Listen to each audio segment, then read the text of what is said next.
Welcome to Beat Selector's new interview series. Today we're here with Chetso Sound the Room. So hello Chetso. Hello, nice to meet you guys.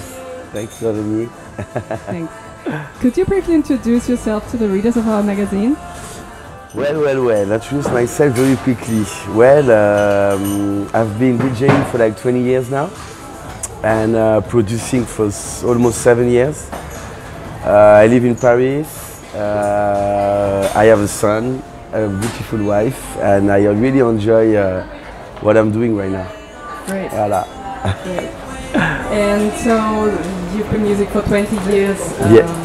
So did you start right away being a DJ, or did you do music before? I had some kind of an epiphany. One day I was in a club and DJ Freddy actually was playing French friends. Hello DJ. And I don't know, it just was clear. It was just clear, and I was like, that's where I want to be. And then I just brought my first turntables and I sweat in my little apartment for the time for 6 months trying to put two vinyl together. And then it become, the meeting, we start to work with the guitar with my brother, okay. with David and Cathy Guetta at the time, at Le Bain Douche. So we were going to Ibiza every year, and the emotion was bigger and bigger and bigger, and you can't leave it after a little while. You know? I don't know, You're getting addicted to it. Yeah, exactly. Exactly. Right. Okay, so how would you just describe how your music has evolved over all these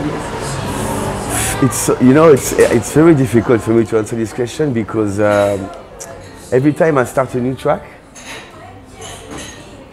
now with all the scene and the labels and the style of music you have to represent, it's very difficult to have a proper identity. For me it's very difficult because I feel like I always do what I feel in the moment, and sometimes I want to do a little bit of techno, sometimes I feel more doing house. I would say my touch is always in the groove. I need to dance on my music, so I always try to find the proper groove, the proper rhythm to make it groove all along. So you don't have the impression that time has changed your music, and that becoming older, maybe I would say you have a different approach. I would say when I start to listen to house music, I feel like the music was less artist and it was more. It's difficult to say now. There is so much different style. It's open so much. Sure. I would say I don't know. I think I am influenced. I am influenced of certain artists, who I really like their music, like Ame, Villa-Lobos, Franck Roger, Jeff K. It's all in their style. They give me a little clue sometimes when I do music. So I pick from everyone actually, and I don't know. I feel like I'm free now. I do what I like. Perfect. That's great. Not many people can pretend that, you know. So. That's true. You're quite lucky. Yeah, I think so. Yeah. So you already named a couple of music influences. So what are your major music influences? And if you had to name 3 favorite albums, what would they be? 3 favorite albums. I really enjoy the albums of Apollonia, the last one they did. Mm-hmm. Some people would say it's because my brother is in it, but really I listened to it properly and I really enjoyed the whole album. I really enjoyed, you're talking about the 3 albums of all time. My roots is Zouk music. My family was listening to West Caribbean music, and I really enjoy, I don't remember the name of the album, but the album of Zouk Classé C'est le Médicament Nouni from Kassav. Okay. This one is very important to me too. Okay. And I would say the last one, a romantic one, I was listening to it just a little bit ago. It's Lionel Richie, of course, for all the kisses I made. Okay. And what are you listening to currently? Because some of these albums are. To be honest with you, lately I've been listening to electronic music like most of the time. First is because when I play, I always start to do something different. it's very difficult for me to take the exact same set of music when I play, so I really listen to a lot of music. But I would say, as my wife, she does not like me to listen to electronic music all the time. We're listening to blues, jazz sometimes to relax. Okay. Voilà. Okay. Nice. Yeah. And what is your biggest source of inspiration for your creations when you make music? It's funny because you never know what is gonna be your remembering when you live it, you know. Yeah. And I really have one souvenir. I used to live in New York for 3 years and a half between 2002 and 2006. And the first time I saw Danny Tenaglia in his after hour downtown, he has a cape on. He was living what he was doing, singing. The crowd was captivated. It's, for me, I think this artist was the most influence, is where I want to go. Okay. You know? Danny Tenaglia, I would say. Okay. And when you're not making music, what are you doing? What do you Well, I have a son. Yeah. He's 6 years old. Okay. And he's very energetic, so I'm trying to do a lot of things with him until he decides to don't do things with his daddy anymore. And that's gonna be soon, I think. So yeah, I am a lot with him. I used to work with my wife a lot on horses too. Okay, very So nice. I have different part of my life who are very intense. So actually, yeah, it's about it. My studio, my wife and my son. And the horses. And the horses. Okay. And the horses, yeah. So you've been living and working in New York, Costa Rica, and Paris. Yes. So what were these different experiences like? Is there a place you feel or felt more at home than another? It's funny because I would say every places I went took me to the next places actually. Because I was in Paris working with David Guetta at the time before I left to New York. And I don't know, I wasn't feeling super easy with my music. I felt the pressure of other DJs. I felt the pressure of if you play this, you are this. If you play that, you are that. And I don't know, I couldn't breathe at one point. So I left to New York. I stayed there 3 years and a half. The energy was super intense. I really learned a lot about me, about the music I wanted to play, about the dance floors, about like holding a dance floor together for a long time. And after New York, I came back to Paris. It was very complicated. The vibe was so different. Oh, definitely. Oh my God! I came back. I came back in August, and it was like, you know, nothing is moving. Like, yeah, depression. Oh my God, what's Oh, happening? yes, it Nothing's was very happening around. difficult. So I wasn't feeling super good for like 4 or 5 months. Okay. And then a good friend of mine told me, look, I have a club in Costa Rica. We need somebody to take care of it. How do you feel? I'm coming straight away. Tomorrow. Yeah. And then I left. And I stayed 2 years actually. Oh, nice. So it was different because I was playing with my, how do you say this? My swimming pants all the time. Oh, yeah. You okay. do your groceries with your swimming pants. It's some Sure. kind of a different lifestyle. Sure. Feet But, in the beach, in the sand and Yeah, yeah. surfing. But actually I was playing a lot because I was taking care of this club and I was playing 7 hours Thursday, Friday and Saturday. So it was a very good school, you know? For you to play for a different crowd, for different hours, long set time. Yeah, I mean, I enjoyed it so much. It was very nice. It was very nice. But So between New York and Costa Rica. it's so, So I mean, different. it's difficult. It's Yeah. like the capitalisms and the nature, Yeah, you know? sure. So, but the combination was Well- very good to me. Yeah. Then I was able to come back in France, actually. Yeah. Okay. Voilà. And the music scene. Is there a place where you feel to be connecting to particularly? To be honest with you, the music scene in Paris evolved a lot, you know, and I really used to enjoy the Rex Club. It Yes. used to be really like Sure. the place to be, and the vibe, and the artists. lately there is Concrete who did a really good things for the French scene, I think. Me, I would say I'm more connected to crew than to clubs. You know, Yeah. I don't feel this connection in Paris right now. I hope it will come. But I really like to work with some promoters with who we have a very good feeling together. I'm thinking about the Home. There is a crew. They do a party called Home. Okay. It's not a club. It's a season party, but it's on the rooftop of the Galeries Lafayette. Oh, nice. And my God, every time I go there, I'm like this. You play outside. The sound system is very nice. It's very special for me, this place right now. Yeah, I would say this. So this would be your favorite place right now in Paris? Yeah, it would be my favorite place in Paris right now. Yeah, honestly.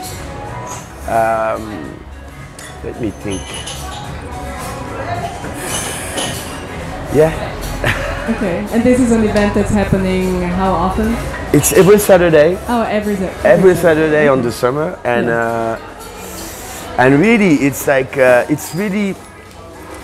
I mean, I've been DJing for 20 years, and I know my emotion 20 years ago is not the same as now, you know. And it's true now. I enjoy like space. I like to play for a smaller crowd, but people who are really, I don't know. It's something in general, you know. Maybe it's because I get older and I like.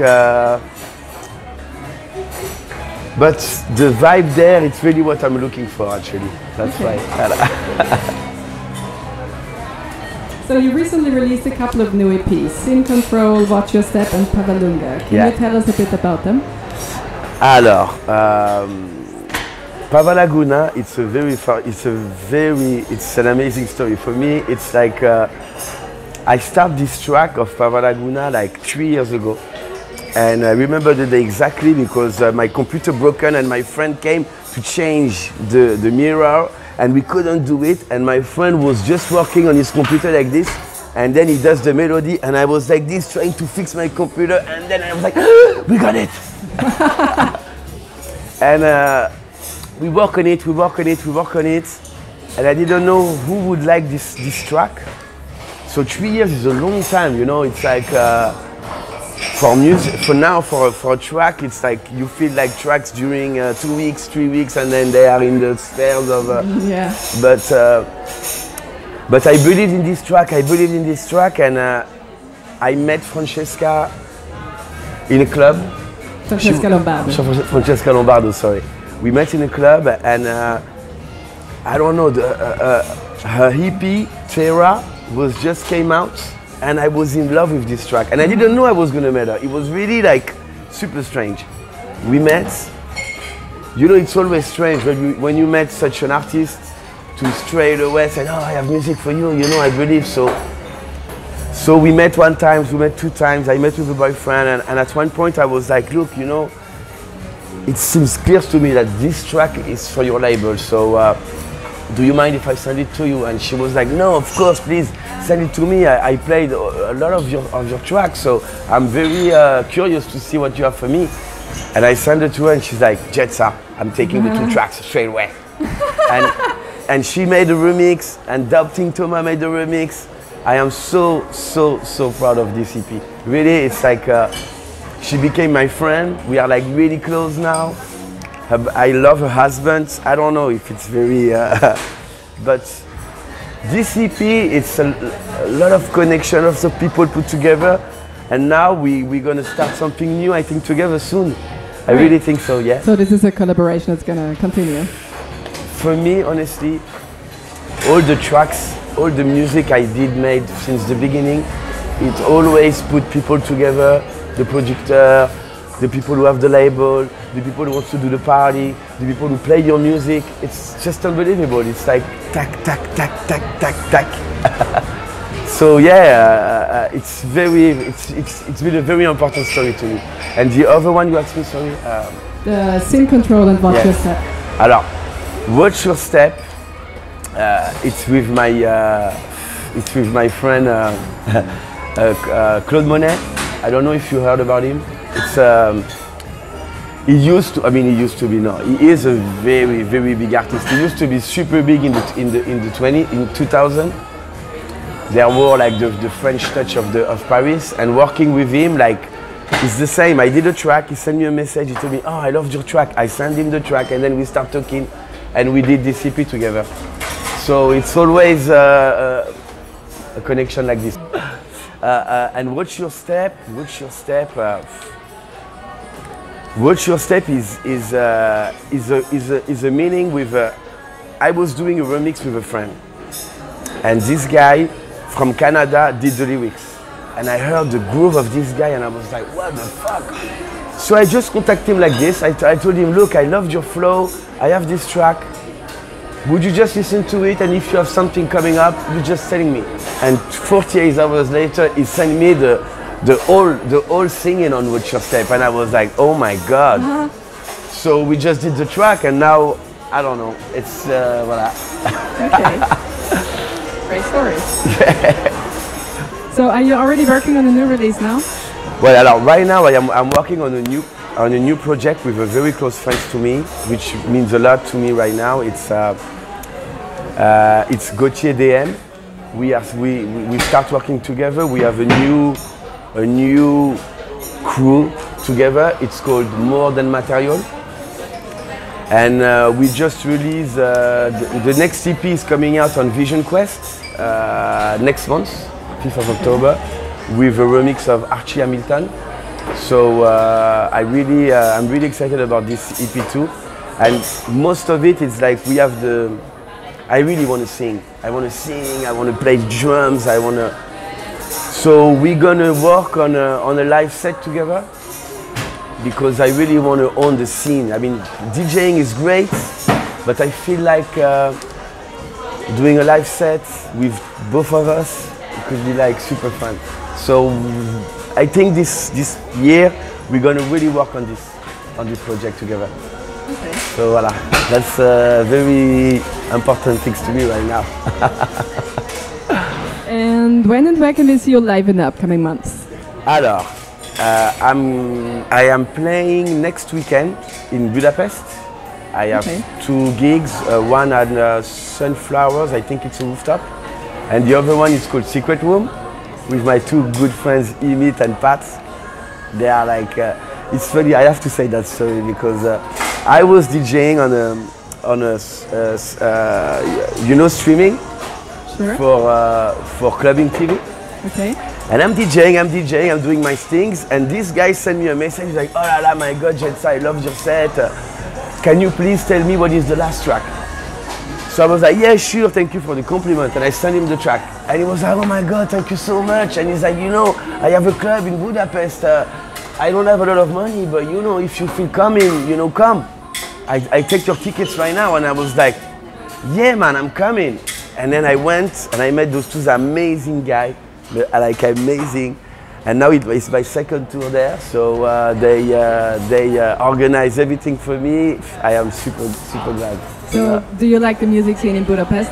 Yeah, it was the first time, so I think this time I will be more. What can I say? I will have a little bit more of recul. I don't know if you say this in English. Yeah. No, but the first time I went, I was like this. They take care of me so well. I was just eating, drinking, playing, and then I went home, you know. So, no, but the people were like super into the music, passionate, and super friendly. So I'm really happy to go back there. And I'm playing on another nice party in Paris, actually, the 29th of September. And it's a private party on a hotel, like really rouge, sexy Paris, you know, on 4th floor. And I think this is going to be fun, because I know the lineup, I can't say, but there is great artists to come there. So, voilà. And in October? In October, I'm going to Ibiza. Okay. The 7th, 8th, 9th, and 10th of October. Okay, nice. And maybe to finish this, do you have a couple of words for upcoming DJs or musicians? Like, Yeah, you know, always when I look back and I'm like, now you just can't stop believing. I know it seems a little bit easy to say this, but the confidence, it took me a lot of years to get the confidence. It took me a lot of years to handle really my thing and to feel free to do it without nobody thinking about what I'm doing. And it's just, for me, it's a gift to be able to put so much energy in something you love. So you can't just take it for granted, you know. You have to just work on it as much as you can and try to don't lose your heart in the way. That's what I would say. okay, that's a nice word for the end. So we're looking forward to your new productions, and thanks a lot for the interview. Thank you very much. Thank you very much. Really.